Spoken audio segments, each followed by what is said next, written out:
Everyone, আমাৰ এই জীৱনখন চলাবলৈ হ'লে সফলভাৱে বা সুস্থিৰভাৱে চলাবলৈ হ'লে আচলতে দুটা বিষয়বস্তুৰ ওপৰত বেছিকৈ চৰ্চিত কৰিব লাগে। এটা বিষয়বস্তুৰ নাম হ'ল দক্ষতা বা স্কিল, আনটো বিষয়বস্তুৰ নাম হ'ল উইল বা ইচ্ছাশক্তি।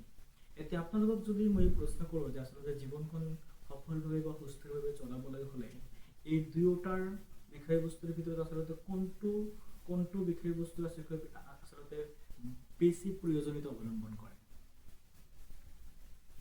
সাপোজ মই বা আপুনি এজন ভাল দক্ষতা বা স্কিলফুল মানুহ, কিন্তু ইচ্ছা শক্তি ফালৰ পৰা সাংঘাতিকভাৱে দুৰ্বল, তেনেহ'লে আপুনি জীৱনটো ভালদৰে পৰিচালনা আপুনি কৰিব নোৱাৰিব বা সফলভাৱে বা সুস্থভাৱে আপুনি চলাই ল'ব নোৱাৰিব। আকৌ যদি ইচ্ছা শক্তি ফালৰ পৰা সাংঘাতিকভাৱে ভাল, কিন্তু দক্ষতা তেনেকুৱা ধৰণৰ বিশেষ দক্ষতা আমাৰ নাই, তেতিয়াহ'লেও আমাৰ এই জীৱনটো সফলভাৱে বা সুস্থভাৱে চলাবলৈ বিশেষ টান হৈ পৰিব। সেই গতিকে জীৱনটো চলাবলৈ হ'লে দক্ষতা বা স্কিল আৰু ইচ্ছা শক্তি বা উইল দুয়োটাই সমান্তৰালকৈ দুয়োটা বস্তুৰে প্ৰয়োজন আছে আমাৰ। এতিয়া আপুনি ভাল স্কিল থকা আপুনি মানুহ, কিন্তু আপোনাৰ ভাল ইচ্ছা শক্তি নাই,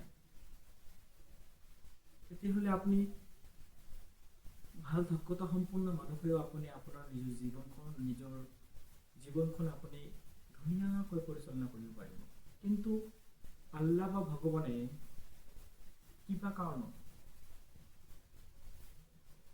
সেই পৰিস্থিতিটো আপোনাক যদি বেয়া কৰি দিয়ে বা সেই পৰিস্থিতি আপোনাৰ একদম বেয়া এটা কাৰণত আপোনাৰ পৰিস্থিতিটো বেয়া হ'ল, আপোনাৰ সাংঘাতিকভাৱে পৰিস্থিতি বেয়া, এই পৰিস্থিতিৰ পৰা আকৌ নিজৰ জীৱনখন আগবাঢ়ি ল'বলৈ হ'লে আপোনাৰ ইচ্ছা শক্তিৰ প্ৰয়োজন হ'ব। আপুনি একদম ডাঙৰ ডিপ্ৰেশ্যনত আছে, একদম উদাস হৈ পৰিছে, বাগৰি পৰিছে, তেনেহ'লে সেই ঠাইখিনিৰ পৰা আকৌ নিজৰ জীৱনখন চলাবলৈ হ'লে, আগবাঢ়িবলৈ হ'লে, সফলভাৱে সুস্থিৰভাৱে সাংঘাতিকভাৱে আপোনাৰ এটাই লাগিব, ইচ্ছা শক্তি।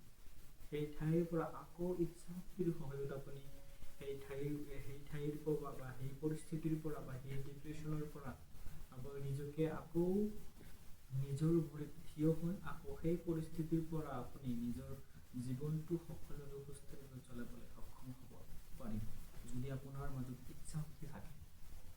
সেই গতিকে জীৱনটো চলাবলৈ হ'লে দক্ষতা ইয়াৰ লগে লগে সমান্তৰালকৈ ইচ্ছা শক্তিৰ প্ৰয়োজন হয়।